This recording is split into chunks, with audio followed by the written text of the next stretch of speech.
Thank you, Stephen. I think we'd just like to invite the speakers back up on the platform right here. We will now proceed to the Q&A session. So I will then invite our moderator, which is Professor Michael Khor. Now, Professor Michael Khor obtained his Bachelor of Science in Honours degree and PhD degree from Monash University, Australia. He worked as an experimental scientist at the Commonwealth Scientific and Industrial Research Organisation in Melbourne before joining the NTU in 1989. So if you have any questions, please feel free to ask. There you are. All right, good. No, this is perhaps a catalyst for some questions. So perhaps we could start with our second speaker, who have given us quite a number of examples of the changes and the effects that we have been beginning to see. So perhaps I could, invite questions on those examples. Perhaps, a little depressing if you look at the projection, but certainly we are at a point where there is something we can do as well. Yes. Yeah, and perhaps while you're thinking of your question, maybe I'll just start the ball rolling by asking Steve about this, about basically the capacity or the capability of nature to kind of correct some of those effects that man have put on it. What I'm trying to get at is that if you stretch a material like a metal or even plastic, and as long as it is within the regime of what is known as the Hooke's law, you have elasticity. That means you stretch it by this much. Once you let go of the force, it goes back to its original state or dimension. But when there is, if you imagine that you incrementally increase the force exerted on the material, whether it's on the tensile mode or a compressive mode, you eventually come to a yield point. And beyond the yield point, the material doesn't get back to its original dimension anymore. So my question is, has there been any study on the elastic or the elasticity of this, of nature, whether it's to do with CO2 or whether it's to do with temperature rises or anything like that? Has there been any thought or any investigation into the capacity for nature to heal itself? Just like our body, if you have a cut or a scratch, even if the skin is broken, if it doesn't get badly infected or if it's not too deep, the skin will heal itself. And then you look at it 1 week later, it's as if there is no cut at all. So has there been any, or what are your thoughts on nature, the capability and the capacity for nature to correct or heal itself in the face of the threats that we have been seeing, whether it's ocean acidification or any of these other man-made effects?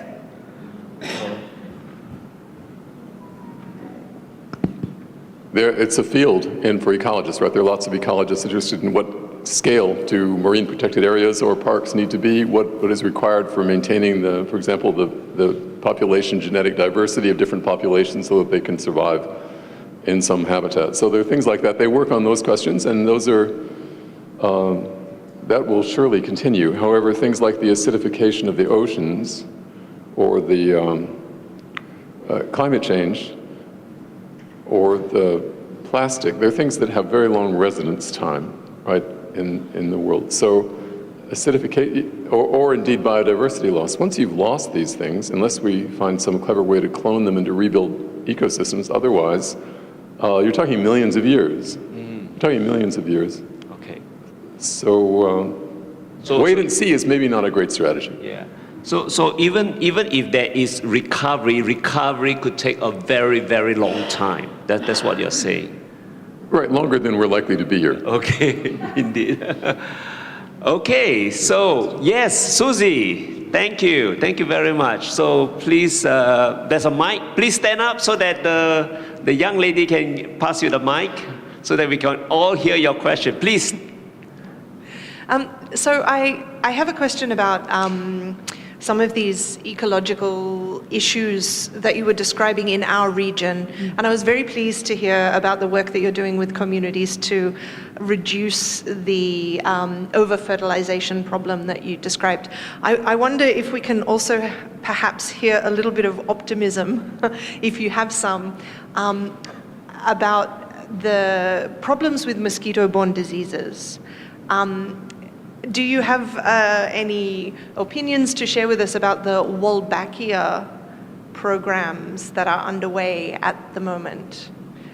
So this is the bacterium that infects mosquitoes that can carry dengue and other mosquito-borne viruses. I have no expert knowledge. I know what a reader of the New York Times knows, so sorry. Perhaps someone else here.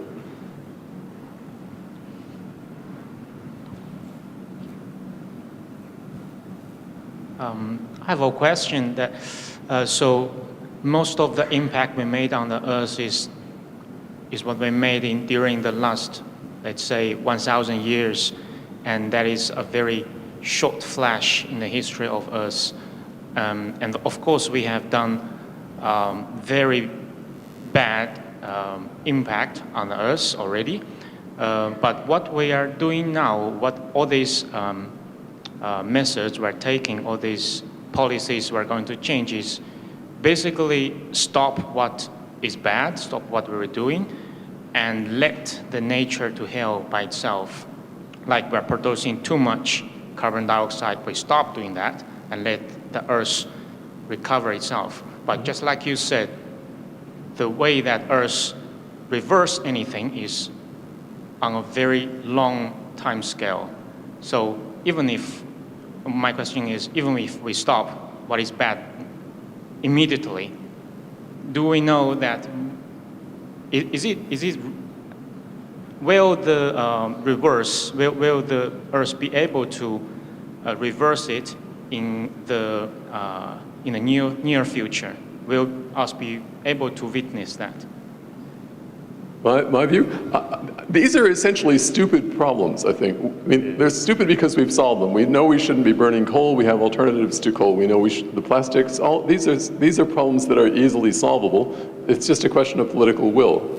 I think, and so the only real question, I think, is how much more signal will we need? We just had these hurricanes in Florida. I mean, what is it going to take to prompt governance, steering capacity to increase to the point where we can solve these problems? I think we're in a race, frankly. I think we're in a race between governance and the consequences of our actions. But I don't think they're not deep, difficult scientific questions to be solved. We already know how to fix these things.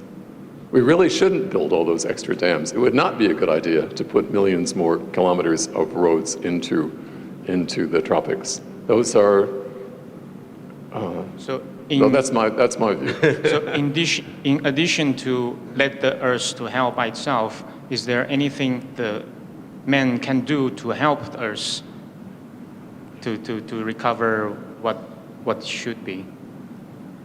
So what are some of the actions made? Maybe Roland, you want to jump in? To follow on this discussion, my point about the term material behavior, which I've introduced, is that material behavior isn't material culture. Material behavior is all the products that human beings produce. So all these things like eutrophism and so on are part of material behavior. And the point about this is that we are locked into material behavior. It's not going to go away. Some people hear that and say, oh hell, that means we should just have an almighty party until everything falls over. That's not the argument I would make at all. The implication of the degree to which we're locked into material behavior and the scale of what it's now doing, like the plastics and so on, is that we can't back off. We can't go back to a nicer, gentler world. We can't go back to a world where careful husbanding in a traditional sense will work. The circumstances that we've created are on such a scale that we can't leave the planet to deal with it. Because my guess would be that if we leave the planet to deal with it, it's going to kick us pretty hard. What follows from the fact that we're locked into material behavior is that what we've got to do is we've got to play material behavior at its own game. We have to use it to deal with the circumstances we're facing. To argue that we should go back to something else isn't going to work. So just for example, with the plastics issue, we're pretty canny people. And we have enormous plastics industries and enormous chemical industries. Working out a way of getting that damn stuff out of the ecology is surely not beyond our competence. You know, I think, what was a teenage boy developed the technique for cleaning plastics out of the ocean? There's this experiment going on at the moment to get rid of the jars. That's right. We're pretty canny. The difference is that what we've got to do is we've got to take material behavior and we've got to take the profit principle and we've got to take the indifference of governments and so on to our advantage. Otherwise, we are going to be sitting in sackcloth and bewailing a situation that we can do nothing about. Material behavior isn't going away. We've got to use it. We have got to exploit it. The planet is a bit unwell. Okay, thank you. I just have a question for Roland. Why did you want the ice core, Roland? Well, the reason I wanted this is that there is an interesting problem, and I don't know whether anybody's tackled it. So this is the glacial cycle, and that's about 100,000 years. So it gets colder and colder, and then it boing gets warm. And it's warm for about 10,000 to 20,000 years, and then it goes down again and up and down. And this is the most recent one. So 10,000, 100,000 years ago is when we started burying. Somewhere in here, around 70,000 years, when we started being arty. And then it got really cold, and to talk about a selective environment, this is unbeatable. So we're really the child of this period here. This severe, cold, declining period of a colleague in the audience who works on this kind of thing all the time. And then it got nice and warm. And here, everything else I talked about at the end of that lecture, all three transitions have occurred within 10,000 years. Well, guys, 10,000 years is the amount of time you've got before this starts again. And nobody seems to be talking about we're kicking the temperature up just at a moment when planetary temperature is going to start going down. What that destabilizing relationship is like, I dread to think. But that is a phenomenon we need to think about very seriously. We've used up an interglacial. We've done it. It's run out. And something is going to change markedly. And that relationship is something we do need to resolve. That was why I like that diagram so much. Everything I talked about at the end just happened there. Right? Okay. All right. Thank you. Yes, another question. Laura, please. We have actually two examples on that, because we have two eruptions.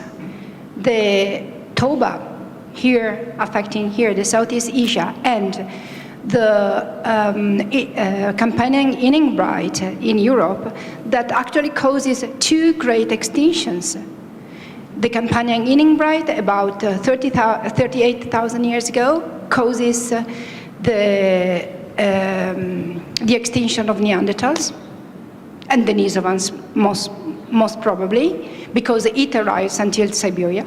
And Toba was affecting just 30,000 years before here in Southeast Asia. So we know exactly what does it mean when this kind of parameters goes a little bit up. And it was just only 2 degrees, but 2 degrees in the overall temperature means that you have having a great change in plants and in vegetables, in any kind of greens, and then of course of the animals that are eating that. So, Steve, you want to take this question? Oh, no, that was a comment. Oh, you're just basically a comment? Okay, all right, you want to, no? All right, then maybe we go on to, thanks Laura. I think there's one at the back. And Houston, next is you, okay. Yes, please, could you like to stand up? Sure. I'm happy to hear you're doing this kind of work. You've taken Mississippi into account, China into account, Indonesia into account, and I'm sure you can do a lot of good work saving the world from farmers in Mississippi and Indonesia. But what are you going to do when we reach this next technological precipice where urban areas can potentially reach 5 million square kilometers? Won't happen. Won't happen. No, we will collapse long before. Okay, Houston. Okay, well, it's a very interesting, captivating talk by Professor Lansing, Professor Fletcher. Professor Fletcher, a bit more difficult to understand coming from an economist. I have a couple of comments. My first comment is that your talk, Professor Lansing, is actually not as pessimistic as you portrayed to be. You actually gave a lot of saving graces. The Montreal Protocol was one. You ended up also talking about your student doing the PhD and then hoping to influence policies, right? And then we talked about, we don't really know where the threshold really is, but we are getting close. And so as an economist, we would think that if something becomes more critical, more resources will be put into it, and society and government will react. But the question is really reacting in what way? My second comment has to do with, you mentioned about scientists having, we know how to fix it. So do economists. We actually know how to fix it too. But why is it that we are not fixing it? Well, you mentioned political will, partly true. But there's the other more important aspect, and this is something coming from trade-offs between material goods, non-material goods, about the needs of the present generation versus the needs of the future generation. Are we in an overlapping generation right now? Perhaps we are, to what extent? And so economists are always concerned about this issue, that you talk about the dams. The Sayaburi Dam in Laos, for example, is a major thing. But dams itself also carry benefits. And so there's a question, how do we put these costs and benefits together in a way that is sort of answers of what we need to do for the future? So I think there are many things that we need to contemplate. And my final comment has to do with the UNFCCC. It's on climate change, but there's also the non-UNFCCC, led by Fred Singer, and also his group of, there are some scientists at MIT, for example, have talked about the opposite science, and so as a non-scientist, we are always confused sometimes, what has the science really been settled? We can say 80% settled and so on by the UNFCCC, the famous scientists, but they also, when we look at the non-UNFCCC, we also have all those other famous scientists as well. So where do we stand? As an economist, we just follow if the science is correct, then the science will impact policies in terms of damages and so on. So that's where the economists come in, calculate those damages and prescribe policies. But if the science is uncertain, then the government is uncertain as to how much we should put into investment into climate change, fighting against climate change and so on. So maybe you know something much more about the science, of course. I think I do have a comment, and I've observed this process. I've spent a lot of time in Stockholm, and what I've seen is a movement from the climate change people, the ecologists, and the oceanographers now kind of pushing towards the anthropologists. The anthropologists have just now begun to talk about the Anthropocene, because after all, it's anthropogenic. It's people who are causing it. But I think we are just a short blip it really needs, this problem needs to go to economists. The solutions are basically economic policy. I think you'd agree, we know how to fix things. We know how to fix things by careful pricing, by regulations and pricing. Most of the problems that I've described can be solved. So, so I'm curious, Houston, how much discussion has there been among economists of the Anthropocene? Has this become a topic of concern, or is it still sort of on the horizon?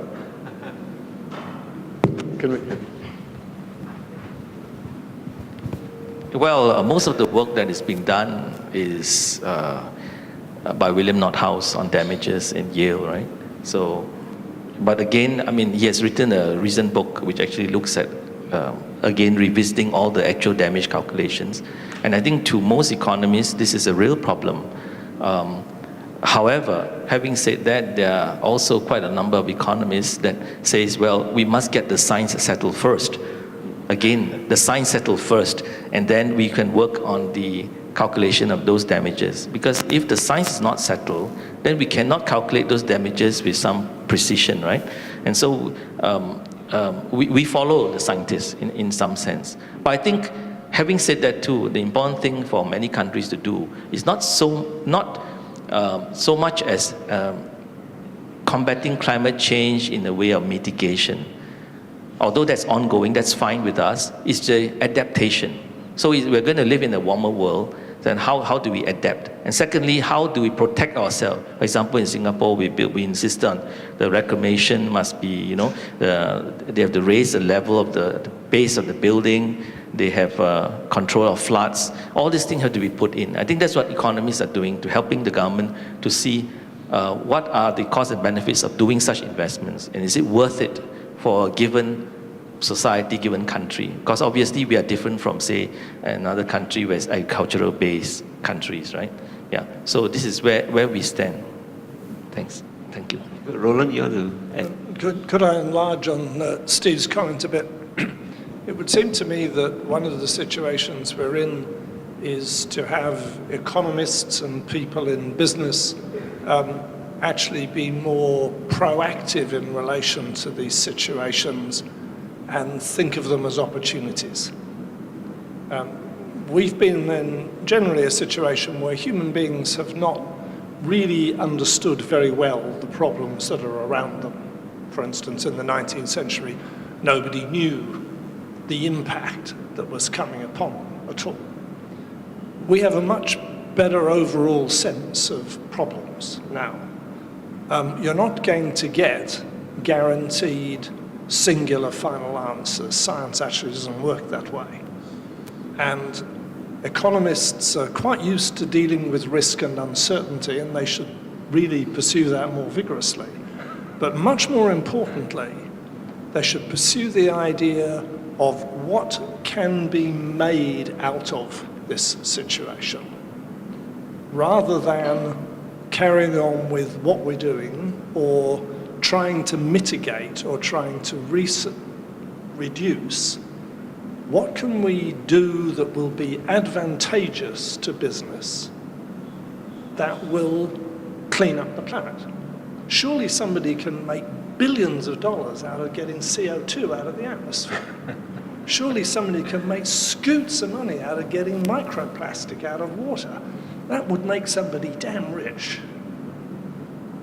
Well, that's a facetious way of my quick comment to that is that, economists have this joke, when we walk past by, we see a dime on the floor or some $20 note, and we say, oh, somebody would have picked it up earlier, But anyway, my point is this, that there's only so much the economists can do. But on the other hand, you look at the greening of the economy, it's happening all over. And the replacement of fossil fuel with renewable energies. I think that's the future, and it's going to be more and more. As long as there are profits to be made, there will be, of course, the supply side. I think we're in an even more vigorous situation than that. Using your analogy of walking along a pavement, if you walk along a pavement and there's a huge hole in the pavement, the guy who comes along and says, I'll sell a plank to you to get across the hole, is going to make some money. I think that would be the analogy to use. Yeah. Okay, good. Let's have the next question.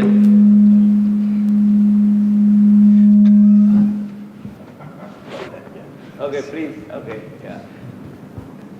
One of the things that I think that's been clear for at least 30 years is that we have had or lacked a collective will to manage this. And yeah, I think you've pointed out that this is very complex. One of my concerns is that when I hear the economist's view, I'm waiting for the science. I hear the scientists coming to a very clear understanding of where we are and what we need to do. But the challenge remains, insofar as I'm concerned, how do we make this a biological imperative? How do we communicate to each and every one of us without creating a universal panic that this is the precipice, this is the verge?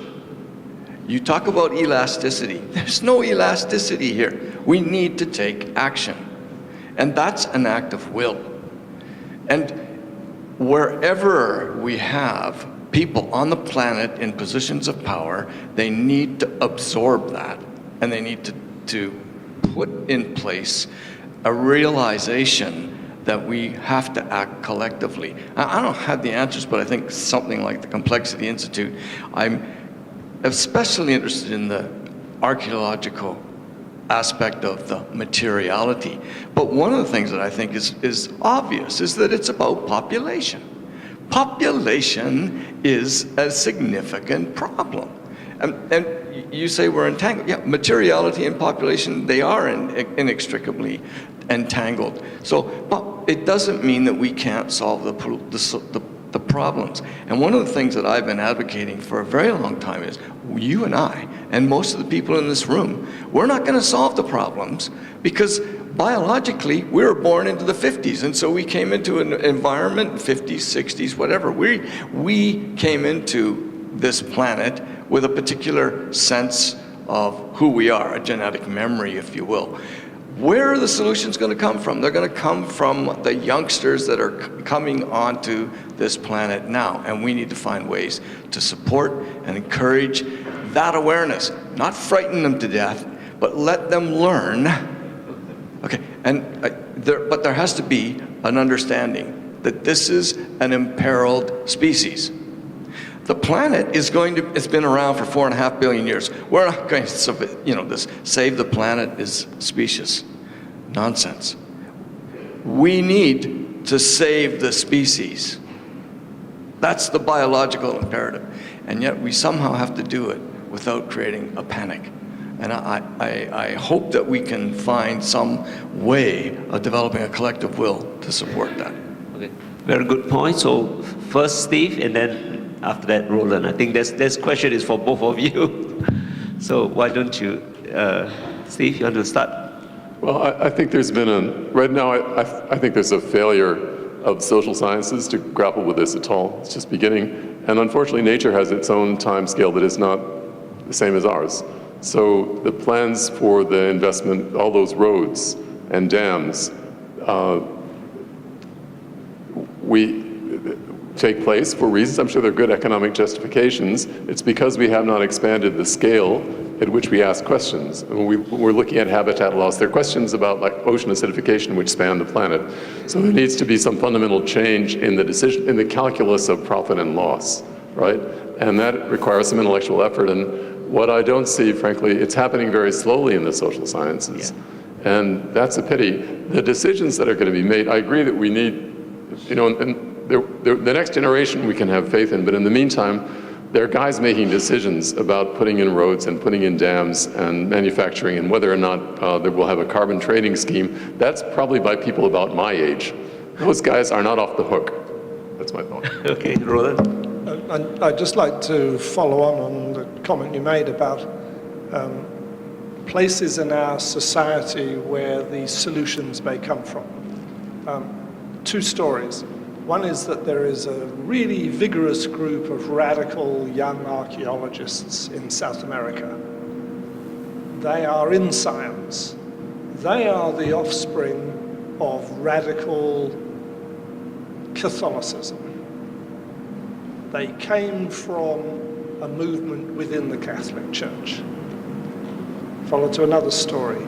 Some years ago, Prince Philip was asked if he would convene a council of the finance ministers of the world to look at problems of ecology. And he, in characteristic Prince Philip fashion, turned around and said, "What a waste of time." He said, "None of those finance ministers will be in power in 5 years' time." He said, "Why don't you convene the leaders of the great religious organizations of the world? Because 80% of the population of this planet listens to a religious authority." And out of that has come a series of meetings bringing the religions of the world together and the religious authorities of the world together precisely to pursue this kind of issue.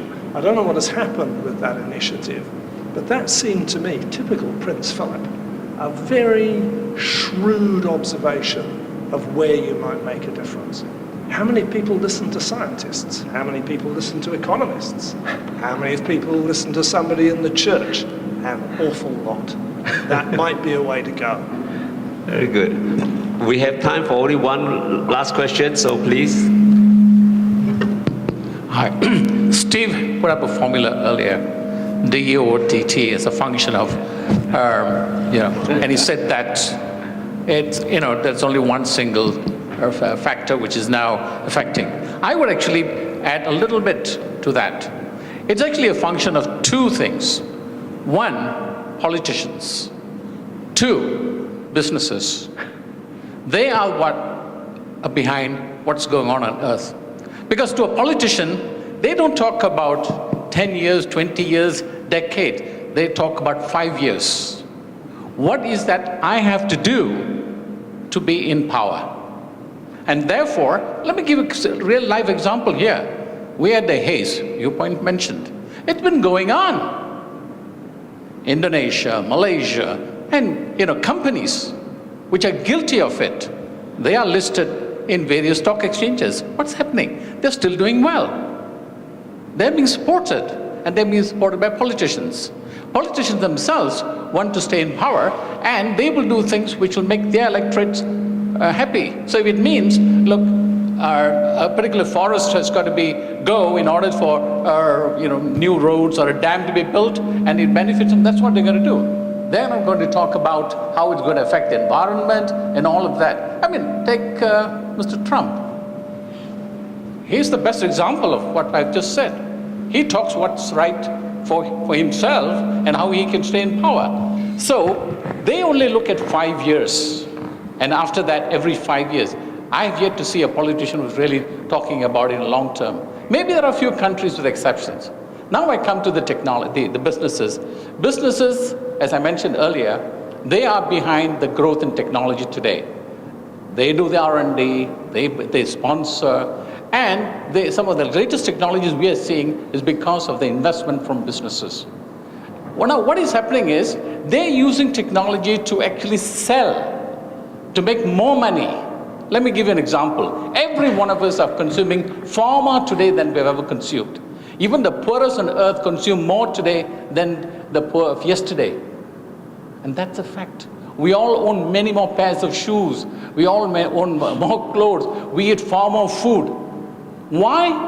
Partly because a lot more available. Businesses are pushing it out. They are marketing to us through through e-commerce, through website, through television. And then what happens? Now we have got big data, data mining, identifying how we can sell more. So that's what is pushing this out. And as we start consuming more and more, and the businesses want to make more and more money, where does it stop? So really, I think maybe these two groups are what we have to target in order to seek a solution. And I think we may get us a start. Thank you. Okay, Steve, you'd like to respond to that? And maybe Roland too? I was thinking of Maynard Keynes. The economist. Right, I believe that the power of vested interests may be vastly exaggerated compared to the gradual encroachment of ideas. Let's hope he's right. Turn on this thing anyway. I'll repeat it. I think aren't we in overtime? Yeah. And I would okay. just add on very briefly 2 other factors. All the material and the point you made about population and the point our economist colleague made about the public. We're consumers. We want to consume. And I work with communities in Cambodia where you could not say to them reasonably, you should not have clean water, you shouldn't have good shoes, you shouldn't have good clothes, you shouldn't have a television set, you shouldn't have a fridge.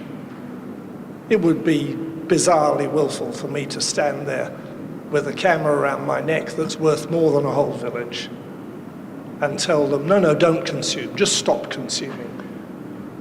We've got to work out that nexus some other way because we do have to deliver social justice. Somebody once said to me that if you provided fresh drinking water for everybody on planet, you would completely change the social systems of every society. That's a serious problem. But we are morally obligated to deliver clean drinking water to everybody on the planet. You solve that one. Very good. All right. We have come to, in fact, we have overtime now, so I shall hand over to the... Okay, thank you, Michael. Thank you, Stephen. Thank you, Roland. Ladies and gentlemen, we have now come to the end of the 8th session of the Chronicles of Evolution. But before you leave, on behalf of the organizing committee, we would like to thank our speakers and moderator. Once again, a round of applause for them, please.